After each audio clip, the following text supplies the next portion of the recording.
महेशं सुरेशं सुरारार्तिनाशं विभुं विश्वनाथं विभूत्यङ्गभूषं विरूपाक्षमिन्द्वर्कवह्नि त्रिनेत्रं सदानन्दमीडे प्रभुं पञ्चवक्त्रम्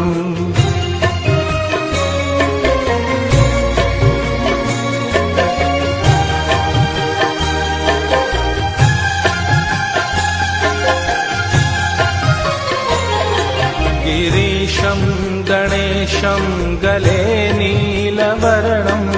गवेन्द्राधिरूढं गुणातीतरूपं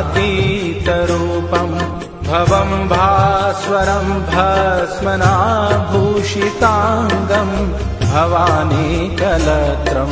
भजे पञ्चवक्त्रम्